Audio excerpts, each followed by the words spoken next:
Oi gente, eu sou a Andrea Dipp, esse é o Pauta Pública 68 e talvez vocês escutem alguns barulhinhos atrás de mim hoje, porque eu tô gravando aqui de Perugia, na Itália. Eu vim participar de um congresso de jornalismo junto com a Natália Viana e tô muito feliz de estar fugindo do frio da Alemanha. E aí, Clary, tudo bem por aí? Oi Dipp, oi pra você que tá nos ouvindo. Que bom te ter aqui com a gente pro episódio de hoje. A pauta, gente, é o novo ensino médio. Esse imbróglio que envolve basicamente a formação de todos os adolescentes brasileiros. É isso, e hoje a gente vai conversar aqui sobre como surgiu essa reforma aprovada ainda no governo Temer, como está a implantação e, mais importante, quais são os efeitos dessa política que já estão sendo sentidos na prática por estudantes e professores Brasil afora. Esse é um assunto crucial para o futuro do nosso país. E se nessa temporada a gente está aqui para pensar junto formas de reimaginar o Brasil, com certeza a nossa reimaginação de país precisa passar, e muito, pela educação. Não sei o quanto você está familiarizado aí com o que é o novo ensino médio. A gente já vai entrar em detalhes, mas rapidinho aqui queria trazer umas informações para a gente ter aí fresquinhas na cabeça. Hoje, a maior parte dos estudantes do nosso país estudam em escolas públicas. Mais de 80%, tá? E o novo ensino médio é uma proposta que já está em vigor, atingindo a massa de alunos das escolas. O que está em jogo agora é o destino dessa política, se vai ser suspensa ou não, se vai se emplacar ou não, se vai sofrer alterações na sua implantação. Pois é, muita coisa e, na verdade, é muito mais do que só uma discussão, né, sobre uma lei de diretrizes de ensino. Então, para conversar sobre isso, a gente convidou o Daniel Cara, que está envolvido nesses debates e disputas em torno dessa proposta desde o início.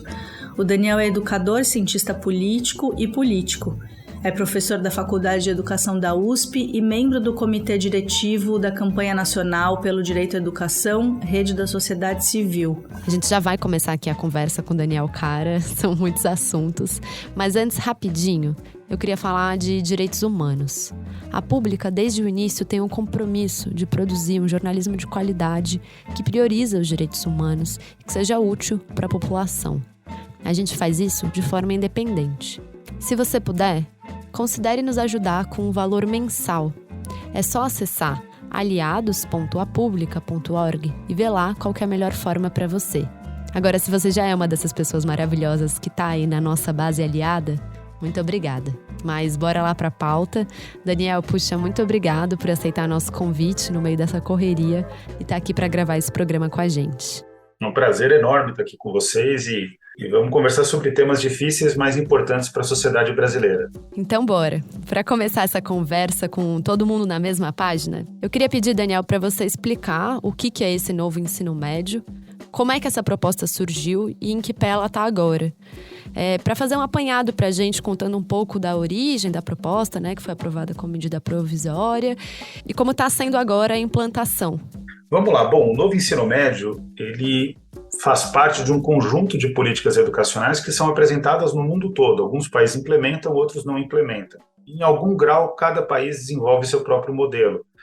Eu sou professor de Economia da Educação e Educação Comparada, né, também. E é importante frisar que na educação comparada a gente já aprendeu que os países eles têm tido a sensibilidade de evitar a reprodução simples e irrefletida de modelos. Eles buscam, de alguma forma, colocar ali um pouco da sua realidade, algum tempero de cada contexto.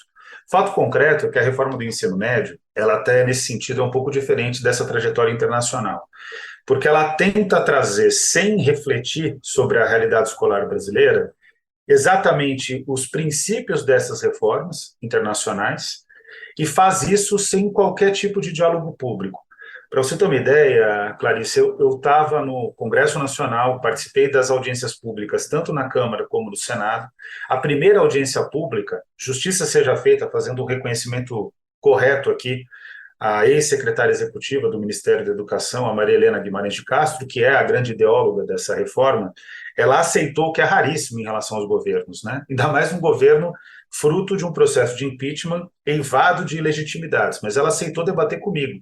E o debate, sendo bem franco com vocês, foi um debate, inclusive, complicado, porque ela não tinha as respostas centrais. Por exemplo, eu perguntava para ela, Maria Helena, o Brasil, vocês estão propondo 5 itinerários. O Brasil tem cerca de 30 mil escolas, 29 mil escolas e um pouquinho, na verdade, que ofertam ensino médio. Vocês estão propondo 5 itinerários. Você tem noção que isso significa aumentar muito a demanda por salas de aula e que nós não temos estrutura para dar conta dessas salas de aula? Outra pergunta que eu fiz: você tem noção da quantidade de professores que são necessários para dar esses itinerários com responsabilidade? E naquele momento, Clarissa, não tinha essa história de uma disciplina como ser um milionário, até porque a brincadeira entre os professores é que essa disciplina, se eles soubessem, certamente não seriam professores, porque o salário dos professores é tão baixo que não faz sentido nenhum essa disciplina ser ofertada por professores, até porque ser milionário, vamos combinar, não é fácil, né? Embora os coaches de Instagram, eles achem que é o contrário, que é facílimo ser milionário, né? O fato concreto é que essa reforma, ela surge por medida provisória, ela é feita de maneira irrefletida. De 2016 a 2018, graças ao presidente do Conselho à época, hoje deputado Divan Alencar, era secretário de Educação do Ceará, ela não avançou nas secretarias estaduais de educação de 2016 a 2018, mas a partir do governo Bolsonaro em 2019, especialmente com a pandemia, a reforma avançou muito. Então foi mais um momento de avanço de uma reforma sem o debate público, porque na pandemia ele não ocorreu. Na pandemia a gente só teve um avanço na área de educação e foi um avanço estrutural, graças ao fato de que o Congresso Nacional funcionou de modo remoto. A gente conseguiu, via pressão nas redes sociais, no WhatsApp, aprovar o novo Fundeb. Mas, fora isso, foi só derrota para a educação durante a pandemia. E não tinha espaço para discutir a reforma do ensino médio, mas eles insistiram e construíram essa reforma, que, se a gente for trabalhar aqui em termos científicos na área da educação e da economia da educação, uma reforma de caráter neoliberal que tem objetivos muito claros, né? E aquele mais evidente, que é bastante registrado pela escola francesa. Normalmente a gente fala de neoliberalismo, as pessoas pensam, lá vem o debate marxista. Não, quem melhor registra o objetivo mais evidente da reforma é a escola francesa, baseada no Foucault e no Bourdieu, mas hoje com autores do tempo presente, que fazem uma releitura desses dois grandes clássicos cânones, né, das ciências sociais, que é o Christian Laval e o Pierre Dardot, releem o Foucault e o Bourdieu e chegam à conclusão que essas reformas educacionais neoliberais, elas têm como objetivo formar o indivíduo neoliberal. Ou seja, não basta só fazer uma reforma que contenha o recurso público, o investimento de recurso público na educação, que faça a gestão desse recurso público, que busque a privatização do ensino, ou a lógica privada do ensino público, né? Mas existe também uma disputa pelos corações e mentes e pela alma dos estudantes. E é exatamente esse o caráter mais evidente dessa reforma, já vista que ela propõe como fazer um bilionário, empreendendo com bolo de pote, oficina de brigadeiro caseiro, coisas que, sinceramente, aqui, eu não sou tão jovem quanto vocês, mas eu tive um processo de separação recente, nunca cozinhei, estou tendo que me virar agora na cozinha, quando preciso eu vou no YouTube e aprendo, né? Se eu consigo, qualquer pessoa consegue. Ou seja, não dá para gastar tempo, o sagrado tempo escolar, com conteúdos que podem ser resolvidos em casa e não na escola, de maneira muito fácil.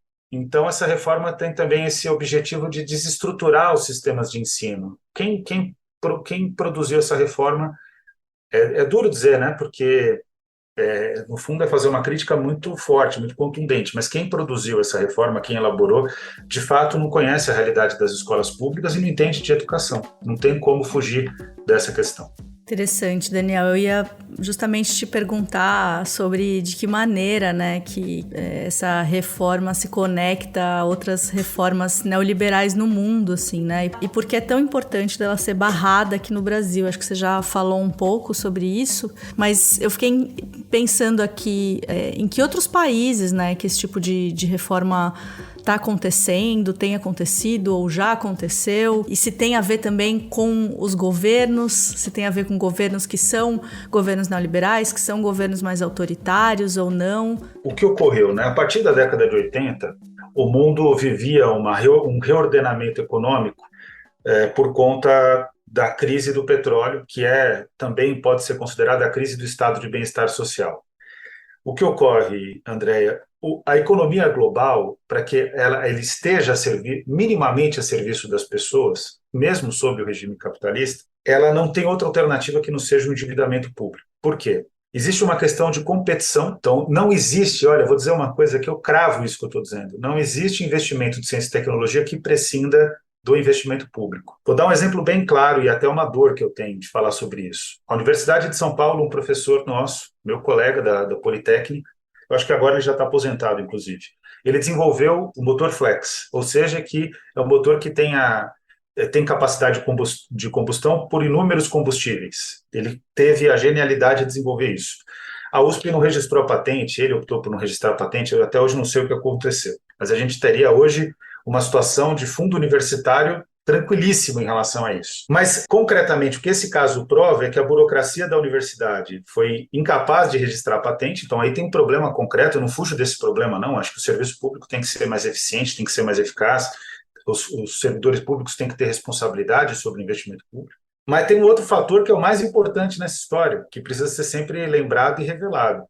Não seria possível desenvolver o motor flex fora da Universidade de São Paulo. Ou seja, existe uma questão concreta que o mundo já descobriu isso, o Brasil ainda não descobriu de maneira tão efetiva, os países do Sul em geral, que sem o investimento público não existe desenvolvimento tecnológico. Tem aquele famoso discurso do deputado do Podemos da Espanha, que mostra um iPhone e diz que tudo é investimento público. Ele tem razão. Tem um trabalho belíssimo de uma economista que eu gosto muito, a Mariana Mazzucato, que trabalha exatamente nisso, no Estado como empreendedor. Mas um dos primeiros pensadores que desenvolveram essa ideia foi o meu professor, Francisco de Oliveira, que adorava brigar comigo, adorava brigar com ele, mas era um gênio. Infelizmente faleceu há pouco tempo atrás, mas eram as melhores conversas que eu tinha sobre essa questão do desenvolvimento. Sem o Estado, a gente não consegue criar ciência e tecnologia. Então, o que ocorre? Essa questão do endividamento público, da demanda do Estado, também em relação ao serviço de educação, de saúde, ela precisava ser freada. E o maior gasto público em política social é em previdência, em primeiro lugar, e em segundo lugar, em educação. É incomparável. Vou dar um exemplo aqui para vocês. Para a gente cumprir com tudo que a gente precisa no Brasil, em termos educacionais, em 10 anos, para fazer uma agenda de revolução educacional em 10 anos. A gente precisa de cerca de 10% do PIB investidos em educação ao longo de 10 anos, ou seja, no último ano, alcançar o patamar de 10% do PIB, no ciclo de 10 anos, 10% do PIB para a educação pública. Para a saúde, só para vocês terem uma ideia, para cumprir com todas as necessidades do SUS, segundo o movimento sanitarista, é preciso de 10% da receita corrente líquida do orçamento da União, o que dá 1% do PIB. Então, a gente está falando, hoje o Brasil investe cerca de 5%, 6%, vai, se a gente for muito consciencioso aqui, 6% do PIB em educação. A gente precisa avançar para mais 4%. Saúde precisa de 1%. Então, a educação é a maior política pública depois da Previdência Social. E aí, o que ocorre, em termos de custo, né? O que ocorre? Os Estados Unidos decidiu fazer apresentar um freio de arrumação. Lê a experiência do Pinochet, no Chile, o governo mais neoliberal da história, lê a experiência da Thatcher no Reino Unido e cria um programa de reforma educacional que se chama Uma Nação em Risco. Isso é a década de 80. O Reagan não quis assinar esse documento. Foi uma iniciativa do secretário de Educação dele. Ele autorizou, mas não quis colocar a assinatura dele. Na década de 90 e 94, a melhor tese sobre isso no Brasil, a melhor dissertação, é uma dissertação do André Elias, que é nosso aluno do programa de pós-graduação, ele consegue mapear bem isso. Na década de 90, surgem as reformas econômicas da educação. Qual é a pauta dessas reformas? Redução curricular ou reorganização curricular, desestruturação da carreira docente para abrir a possibilidade de remunerar por desempenho os professores, uma iniciativa muito forte de desconstruir a gestão pública, que no caso brasileiro é constitucional. A Constituição Federal, artigo 206, vai dizer que um dos princípios da educação nacional, entre os incisos, é a gestão democrática da escola e da educação pública. Esse tipo de princípio de privatizar a gestão escolar é contrário, inclusive, à própria Constituição. E essas reformas têm orientar todo o projeto de educação, as avaliações de larga escala, e principalmente em português e matemática, no caso brasileiro, no caso dos Estados Unidos, inglês e matemática. Então, essas reformas econômicas, elas vão avançando. E no Brasil, elas alcançam uma introdução. Na gestão Paulo Renato Souza, foi ministro do Fernando Henrique Cardoso pelos 2 mandatos, né? E ele tinha a famosa ideia de construir uma revolução gerenciada que é uma contradição em termos, uma revolução nunca pode ser gerenciada, né? E ele trabalhava naquela ideia absurda, André, de que o problema da educação não é de financiamento, é de gestão, o que é uma contradição em termos, é uma falácia, porque o financiamento adequado de uma política também é um elemento da gestão. A gestão é o corpo maior, é o universo maior, em que o financiamento tem uma parte fundamental, estrutural, é um pressuposto. E o resultado disso tudo é que, depois no governo Lula, com a gestão Fernando Haddad, avança muito numa perspectiva diferente para as universidades e institutos federais, mas para a educação básica também bebe da fonte neoliberal. E agora, depois, no processo de impeachment de 2016, né, que eu considero que de fato foi um golpe, e a reforma do ensino médio é a coqueluche dessas reformas neoliberais. Países que implementaram, Portugal, interessantíssima pergunta da Andréa, porque assim, Portugal, Revolução dos Cravos, 1974, educação é prioridade absoluta do projeto revolucionário. Constrói um monte de universidade, um monte de escola. Portugal dá um salto, é o último país em produção científica da Europa, em pouco tempo se torna o nono país em produção científica. É o país que tem maior fuga de cérebros no mundo, mas Portugal vinha vindo numa boa linha de política educacional. Aí, em 2015 ocorre uma reforma, equivalente à reforma do ensino médio, feita por acho que não é nem 2015, é um pouco antes, mas enfim, é um governo ultraliberal que depois perde e é sucedido e superado pela Geringonça, né? Mas estabelece essa reforma que a Geringonça e o governo de centro-esquerda não desconstrói. Resultado, janeiro teve uma grande greve em Portugal, em que o centro dessa greve, entre outras questões, era a atribuição de aulas motivada por um problema gerado por uma reforma equivalente à nossa reforma do ensino médio. Então, em nenhum lugar do mundo funciona.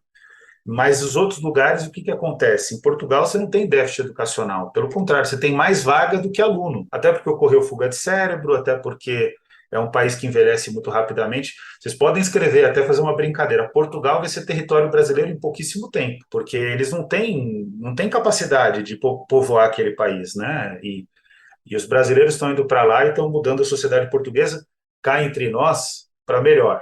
Então, espero que, inclusive, os nossos brasileiros lá, que tem muito professor brasileiro trabalhando em Portugal, consigam vencer essa reforma do ensino médio que eles também têm lá em Portugal. Que interessante, Daniel, essa visão.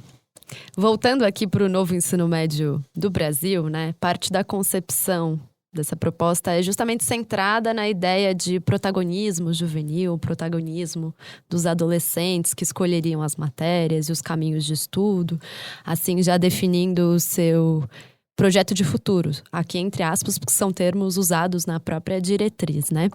E aí eu queria te perguntar, como é que você vê essas possibilidades de escolha na prática, pensando em grande parte dos jovens brasileiros? Parte deles tem que trabalhar, parte delas são mães ainda na adolescência.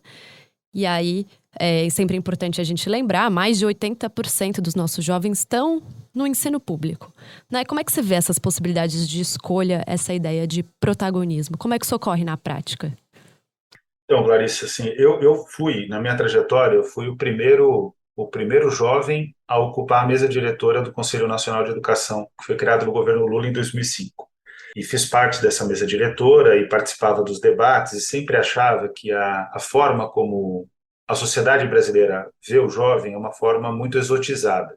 Em primeiro lugar, assim, não sei em que lugar eles inventaram de acreditar que os jovens aos 15, 16 anos já têm condição de escolher a trajetória, inclusive universitária deles. Eu, por exemplo, quando estava no ensino médio, o que eu queria mesmo era ser jogador de futebol e não deu certo. Meu sonho era ser centroavante do Corinthians e, infelizmente, não tive essa honra, né? Não tive capacidade de alcançar esse patamar esportivo. Mas depois que eu vi que eu não seria jogador de futebol, eu queria fazer ciências humanas, mas fazer colegial técnico, ensino médio técnico em processamento de dados.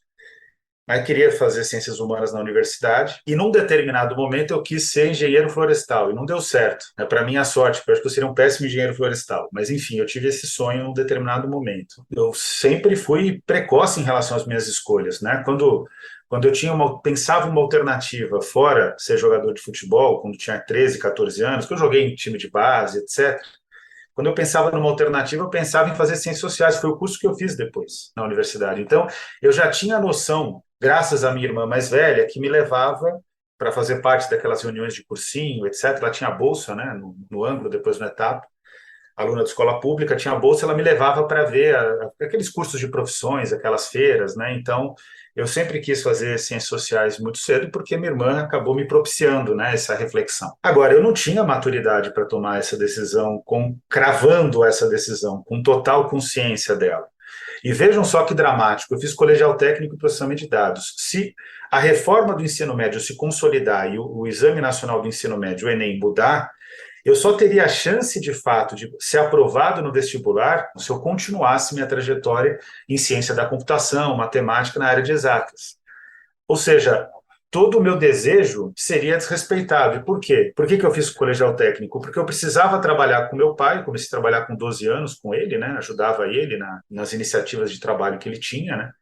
E eu precisava estudar numa escola pública de qualidade para entrar na USP. Foi essa escola mais importante da minha vida, Escola Técnica Estadual de São Paulo. Então, o que ocorre, Clarissa, assim, essa ideia de protagonismo juvenil, de direito de escolha, ela é muito cruel com a juventude. E o aspecto mais dramático que nós temos hoje é que quem é de escola pública não está escolhendo nada no Brasil inteiro, Clarissa. Nem no estado de São Paulo, que é o que está mais avançado em relação à reforma, nem no Piauí, que eu visitei recentemente, e no Piauí eu me assustei, porque em 2021, dos 224 municípios, 129 em 2021 tinham só uma escola de ensino médio, e que em 2022 passou para 164, ou seja, escolas foram fechadas de ensino médio. E nessas escolas pequenas de ensino médio, nesses municípios no interior do país, só 1 ou 2 itinerários dos 5 itinerários estruturais obrigatórios são ofertados. Quais são os itinerários? Ciências da natureza, nossa antiga química, física e biologia, ciências humanas, sociologia, filosofia, história e geografia, língua portuguesa, matemática e educação profissional. Quando muito, 1 ou 2 desses itinerários são ofertados nessas pequenas escolas, porque não existe sala de aula. Vamos imaginar aqui para todo mundo entender que está acompanhando a gente. Normalmente, como funciona uma escola de ensino médio? Tem a turma A e a turma B. Então, é o primeiro ano A, primeiro ano B, segundo ano A, segundo ano B, terceiro ano A, terceiro ano B. Em geral, é isso. Só que a partir do segundo ano, na escolha dos itinerários, que os jovens não estão preparados para fazer, inclusive, você vai ter que dividir a turma A e B em 5 itinerários. Então, ao invés de ser 2 turmas, passam a ser 5 turmas. A, B, C, D e E. Itinerário 1, itinerário 2, itinerário 3, itinerário 4, itinerário 5. Isso é o que deveria acontecer para que todo mundo, de fato, tivesse direito de escolha. Sabe onde está acontecendo esse direito de escolha? Porque na escola pública não tem sala de aula nem professor disponível. Nas escolas privadas, que estão amando a reforma do ensino médio. Amando. Todos eles defendem a reforma do ensino médio, dizem que ela é ótima. Por quê? Porque escola privada viveu uma crise econômica na pandemia. Muitas matrículas deixaram de existir. E eles estão recuperando o capital de giro, o fluxo de caixa dessas escolas privadas, vendendo os 2 itinerários ou 3 itinerários que faltam. Os alunos, normalmente, no turno, nas primeiras 5 horas, estudam em 2 itinerários. Nas outras 2 ou 3 horas, estudam outros 2 itinerários. Ou seja, eles estão sendo preparados para tudo, numa perspectiva de educação integral. Então, nunca as escolas privadas venderam tanta educação integral como estão vendendo hoje. Então, o que está acontecendo com essa reforma? Está enriquecendo os empresários da educação privada, que são proprietários de escolas, enriquecendo muito, e está ainda mais fragilizando a escola pública, que vinha num processo lindíssimo de horizonte e democratização da educação superior graças à política de cotas. O que vai começar a acontecer? Vocês podem escrever o que eu estou falando. Se essa reforma continuar, primeiro que depois de um tempo ela vai morrer de morte morrida, porque ela se assemelha muito à Lei 5692 de 1971 da ditadura militar, que criou uma reforma para a educação secundária. Atual ensino médio completamente maluca, como essa. Na época da ditadura. O projeto da ditadura morreu de morte morrida. Com o tempo, ele era tão inviável que se desfez. Vai acontecer isso com a reforma. Vai cair no colo do presidente Lula. Se ele continuar, inclusive fazendo uma narrativa equivocada do que foi decidido na transição governamental, eu fiz parte do governo de transição, ele vai ser o culpado. E vai ser mesmo, porque é ele que vai implementar a reforma. Não tem como fugir disso. Né? Sou apoiador do presidente Lula, fiz campanha, estou aqui falando com toda a franqueza. Mas ele está errando nessa questão da reforma. Eu não vou me eximir de falar algo que é mais importante para os estudantes brasileiros só para fazer a defesa do governo. Não vou fazer isso jamais. Então, o que vai acontecer? A reforma vai morrer de morte morrida, mas se ela continuar, pelo tempo que continuar, essa geração que hoje tem entre 15 e 19 anos e entre 10 e 14 anos vai ser muito prejudicada, porque não vai ter direito de escolha de itinerário e vai ficar em desalento de prestar universidade. E eu, como professor universitário, mesmo a USP sendo ultra elitista ainda, A gente já sente o impacto das políticas de ação afirmativa, o impacto ultra positivo na qualidade da universidade. Quanto mais a universidade tiver a cara do Brasil, melhor vai ser a universidade brasileira. Eu não me preocupo com esses rankings. O que eu me preocupo é com o desenvolvimento do país, é com o direito à educação. E vocês podem ter certeza absoluta disso. O Brasil pode dar saltos de democratização só com a política de cotas. E a reforma do ensino médio corrói a política de cotas, porque uma menina ultra preparada, dedicada, com facilidade para trabalhar com ciências da natureza, que quer ser médica e tem a infelicidade de morar num município em que não tem a oferta do itinerário de ciências da natureza, o resultado é que ela não vai ser médica. Perde o Brasil e perde ela. Mas perde ela muito mais do que perde o Brasil. É uma violência contra as pessoas. Até as liberdades fundamentais estão sendo atacadas pela reforma do ensino médio. Daniel, você falou dessa reforma do ensino médio acabar morrendo de morte morrida. Tem se falado muito sobre ser um projeto inviável do ponto de vista financeiro. E eu estava aqui vendo um artigo em que um pesquisador chamado Tiago de Freitas analisa justamente a oferta das disciplinas, das linhas de estudo, nas escolas que começaram a implantar o novo ensino médio no estado do Rio. E aí ele encontra que na maioria dessas escolas, a gama de oferta dessas optativas praticamente deixa os alunos sem escolhas. Tipo, a média é de menos de 2,5 optativas, e cada aluno precisaria escolher 2. Então, no fundo, não tem escolha, assim. Mas aí eu queria te perguntar, do ponto de vista, assim, de implantação, aí falando de verba, de professor, de sala e de possibilidades de aprofundamento nessas áreas do conhecimento, por que tem se falado que é inviável? Ela é inviável porque ela não considera que a gente não tem espaço físico para poder dar conta desses itinerários. Uma coisa seria, por exemplo, eu propor, como professor, chega no segundo ou no terceiro ano, eu optaria até pelo terceiro ano, fazer uma proposição de algum grau de escolha sobre uma questão de aprofundamento. Então, por exemplo, eu tenho dificuldade com matemática, eu teria um aprofundamento em matemática, e teria uma pequena turma organizada de uma maneira mais lógica dentro pequena ou grande, enfim, mas uma turma organizada de maneira mais lógica dentro da escola para fazer um aprofundamento específico, seria praticamente uma aula de reforço, por exemplo. Isso seria uma boa medida, né? Então, as escolas pararem de trabalhar nos componentes curriculares tradicionais, que são as disciplinas, que é história, química, física, biologia, matemática, língua portuguesa, enfim, todos os componentes, né, disciplinares. Seria mais lógico a escola deixar de trabalhar dessa maneira e começar a trabalhar de maneira estruturada e articulada. Então, você vai ter o professor, o coordenador de ciências humanas, o coordenador de ciências da natureza, o coordenador de língua portuguesa, o coordenador de matemática. Se construir um projeto pedagógico para essas 4 grandes áreas e ofertar estratégias de aprofundamento, com os professores recebendo, pela formação que eles têm, tradicional, uma aula extra para poder aprofundar naquela escola determinado conteúdo. E nas escolas em que isso não for possível, porque não tem professor disponível, isso não é ofertado, mas pode ser ofertado numa outra escola, que se o aluno puder chegar até essa outra escola, com transporte escolar, ele faz esse aprofundamento.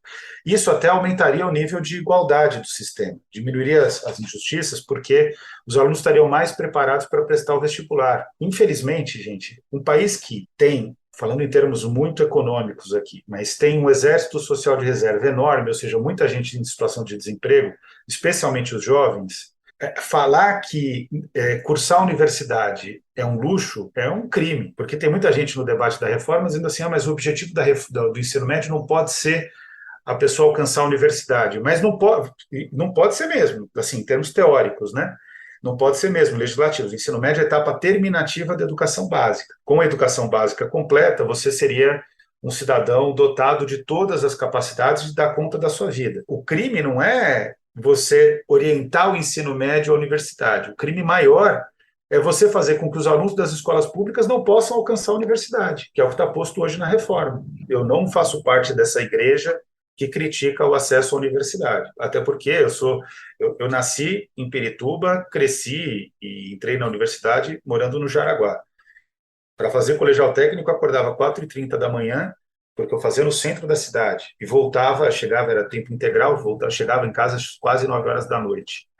Quer dizer, eu amassei muito barro, e para mim foi tudo que me deu chance na vida, né? Então, o que você não pode é tirar o horizonte dos jovens, que é o que essa reforma concretamente está fazendo. Só que, como que ela faz isso? Ela faz isso inviabilizando a possibilidade dos alunos cursarem os itinerários. porque você não tem sala de aula, mas você também não tem professor disponível. A tal ponto que os professores de, eu tenho um aluno que é categoria O em São Paulo, porque não tem concurso público no estado de São Paulo, que ele fez mestrado, fez graduação, mestrado e doutorado na Universidade de São Paulo, que teve experiência no exterior, dedicou a sua vida para estudar filosofia, por exemplo, ou sociologia, chega no ensino médio como categoria O, tem que dar aulas sobre empreendedorismo. E por mais que ele seja criativo, Clarissa, e ele é criativo, né, de fazer assim, a crítica ao empreendedorismo. Só que ele queria também falar sobre combate ao racismo. Ele é militante do movimento negro, então ele quer falar sobre combate ao racismo, ele quer falar sobre ele também é da comunidade LGBTQIA+, ele quer falar sobre combate ao sexismo.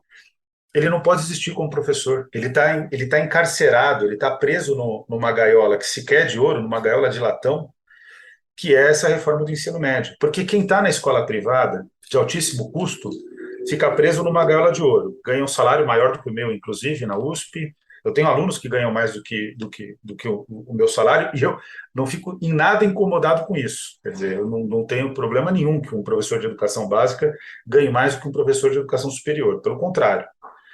Agora, ele não é feliz, porque ele está dando aula do que ele não quer. Ele não tem a liberdade que eu tenho na universidade de poder construir de fato a minha aula, de poder propor disciplinas, de fazer com. Essas disciplinas têm que estar dentro de um projeto pedagógico, né? Isso que as pessoas que defendem a reforma não entendem. A agressividade dos professores diante da reforma, que eu nem acho que a agressividade é revolta, ela se explica pelo fato de que eles estão sendo humilhados. E os alunos também estão sendo humilhados. E aí não dá para as pessoas acharem que quando você sofre uma humilhação, você vai ficar quieto sorrindo. Por favor, inclusive, se revolte, né? Seja agressivo, né? Não tem como você fugir disso.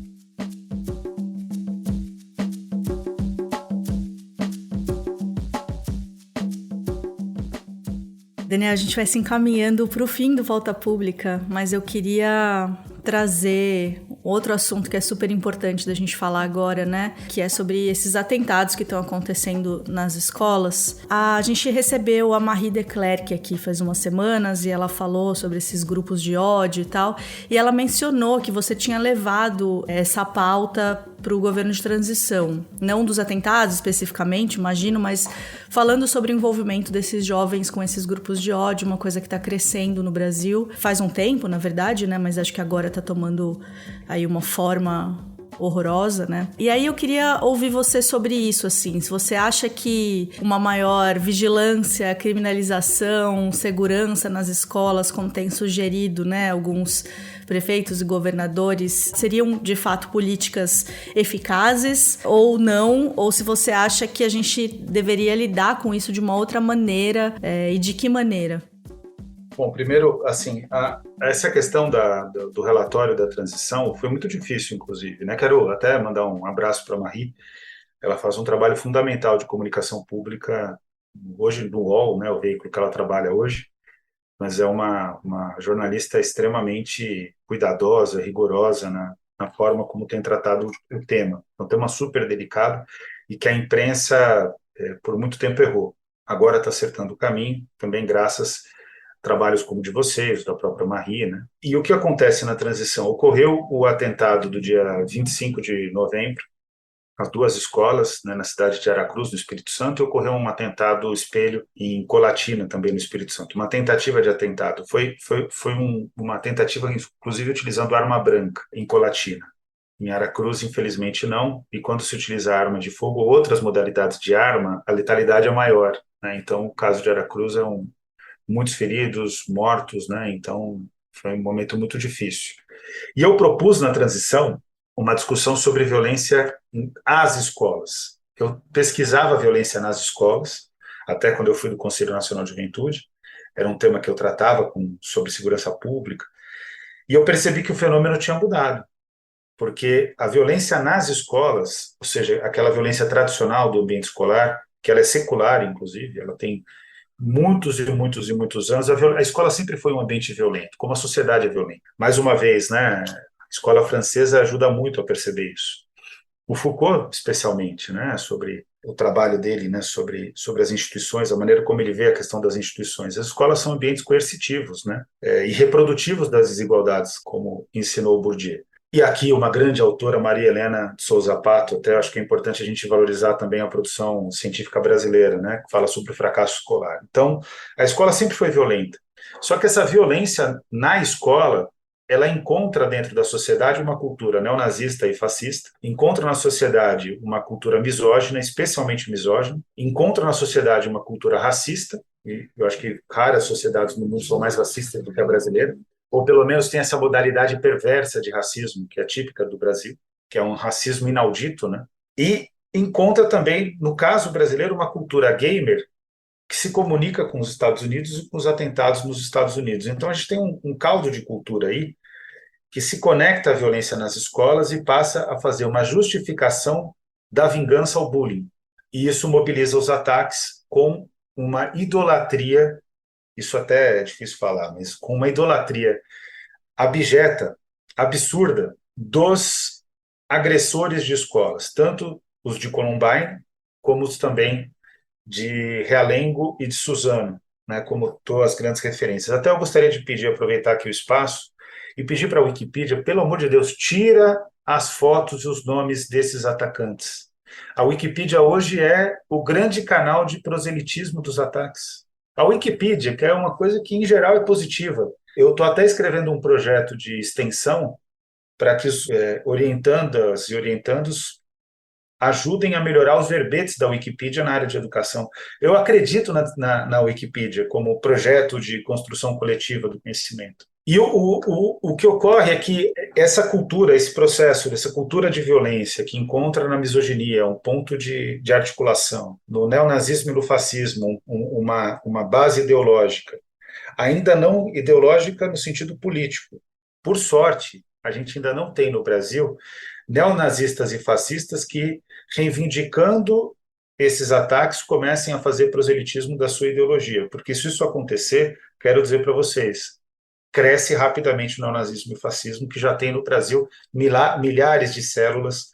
Quero fazer aqui também uma menção à Adriana Dias, que foi uma grande pesquisadora, faleceu recentemente, que foi quem me ensinou sobre isso. Eu não acreditava que estava nesse patamar, óbvio, eu não sou alienado, eu sabia que tinha, mas eu não sabia que era nesse patamar de desenvolvimento. Então, o que ocorre com esse processo de ataques? Ele se estabelece no Brasil e hoje a gente vive o gatilho do pânico, porque mesmo essas comunidades de ódio e que glorificam os atacantes, os agressores, né, que já promoviam uma lógica de ataque, que querem comemorar o dia 20 de abril, uma comemoração asquerosa, né, do que ocorreu em Columbine, essas comunidades, nesse momento, mesmo essas comunidades sendo muito mobilizadas, nesse momento elas estavam até depois de 27 de março, que é o caso da Vila Sônia, e de Blumenau, elas estavam até um pouco, até antes de Blumenau, elas estavam constrangidas. Quando acontece Blumenau, dá um efeito gatilho que hoje existe até, a gente começa a identificar que existe uma estratégia política de gerar pânico na sociedade brasileira para a desestabilização de governos e fazer guerra psicológica, operação psicológica que a gente chama, que ficou convencionado agora no debate mais atualizado a partir da Rússia, né, como guerra híbrida, que é na minha opinião, é uma forma mais aprofundada de ver um fenômeno que sempre foi presente, que a gente já foi várias vezes vítima, que é a guerra psicológica. O Brasil é um terreno hoje da guerra psicológica, né, por atores domésticos e atores externos. E o que eu vejo nesse momento é que a gente precisa ter também uma ação coordenada dos governos, das esferas de governo, não pode ter bate-cabeça nem disputa de protagonismo, que está ocorrendo, sinto dizer, mas está ocorrendo. Eu conheço vários ministros do governo Lula porque fui da transição e eles estavam na transição. E eu vejo muitas vezes, e me angustia isso, uma tentativa de superar a outra pasta e não de trabalhar de maneira coordenada. Então, está todo mundo querendo mostrar serviço para o presidente, que até já fica aqui meu registro, né? Define logo que vai ser o candidato em 2026, porque o governo vai começar a trabalhar, porque mesmo que não seja, porque está todo mundo disputando a vaga do Lula nesse momento. Quem vai ser o candidato do Lula, né, à presidência da República? Isso está desorganizando totalmente o governo. Então está tendo uma disputa de protagonismo em relação a essa agenda, que é ruim. Existe uma descoordenação com as secretarias estaduais de segurança pública e as secretarias municipais de segurança pública, que precisa ser resolvida. E tem uma questão que é fundamental: é preciso mobilizar o Supremo Tribunal Federal e é preciso mobilizar o governo dos Estados Unidos para ter controle dessas plataformas. Eu não acho que a gente tem que ter controle coibindo a liberdade de expressão, mas a liberdade de expressão de quem está nessas plataformas não pode ser a morte de mulheres, não pode ser o ódio às escolas, que é o que está acontecendo. Vejam, isso acontecia na Deep Web, porque eles sabiam que eles tinham medo. Quem está na Deep Web tem medo. A Deep Web exigia um grau de conhecimento em programação, em segurança digital, etc. Se você entrou na Deep Web, você está exposto a tudo. Então, exigia um preparo dessas comunidades que facilitava, inclusive, o nosso monitoramento, porque você tinha o alvo mais claro ali, né? Os fóruns de chans, etc. Agora, no Twitter, no Instagram menos, mas no Twitter, no TikTok, que são os dois principais, o Twitter para articulação, o TikTok para propaganda dos atacantes, né? Do ódio às escolas. E somando a isso, né? Telegram e o WhatsApp, esse conjunto, e o Google, né? Toda a comunicação via Gmail e as buscas do Google, juntando tudo isso, a gente não consegue ter um monitoramento que não passe por um controle do sistema judiciário, do sistema de justiça e também do Ministério da Justiça pelo Poder Executivo. Mas nada disso está sendo feito da maneira como deveria. Eu estou bastante preocupado, a gente está muito próximo do aniversário de Columbine. Eu tenho todos os dias recebido, Andréia, sem exceção, dezenas de casos de escolas pedindo socorro. Todos os meus amigos que são pais de alunos em escola pública, especialmente na faixa etária dos 12 aos 18 anos, né, até o ensino médio, estão desesperados. A gente já tem recebido ameaças na Universidade de São Paulo. Por conta do enfrentamento ao bolsonarismo, até já me acostumei a receber ameaça, que também é preocupante, porque a gente fica menos atento, né? Então, o fato concreto é que a gente está num momento muito delicado e que a imprensa começou muito mal, se acertou, a Wikipedia precisa se acertar, porque hoje é o ponto de propaganda desses atacantes, desses agressores. E o que eu vejo é que os governos ainda estão na disputa de protagonismo, que ela é completamente nociva nesse momento. É um pânico que precisa ser debelado, porque nenhuma sociedade consegue sobreviver em pânico.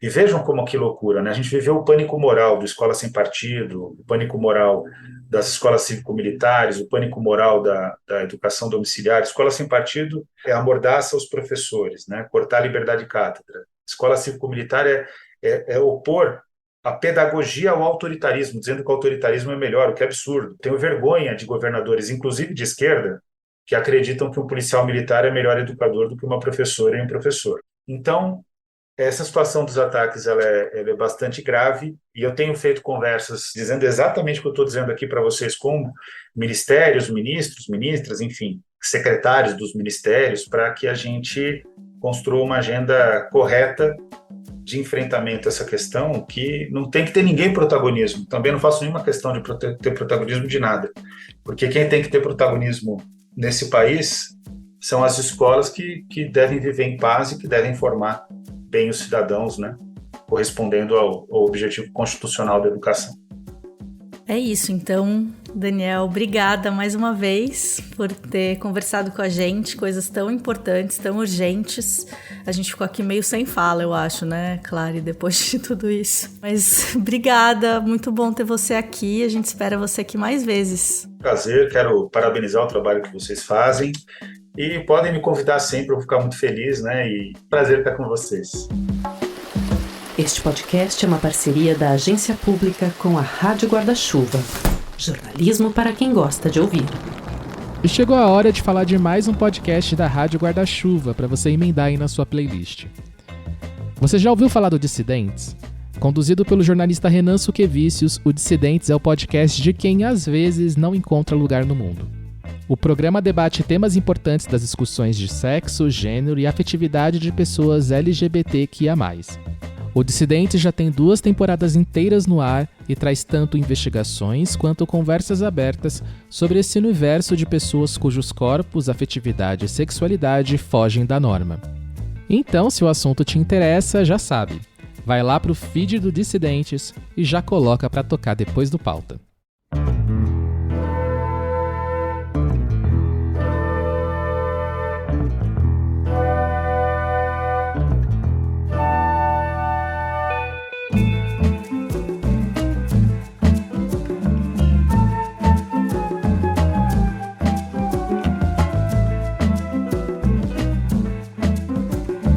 termina aqui mais um Pauta Pública. Eu faço aquele apelo de sempre. Siga esse podcast se você ainda não faz isso no seu tocador favorito, seja ele o Spotify, Deezer, Apple, entre outros.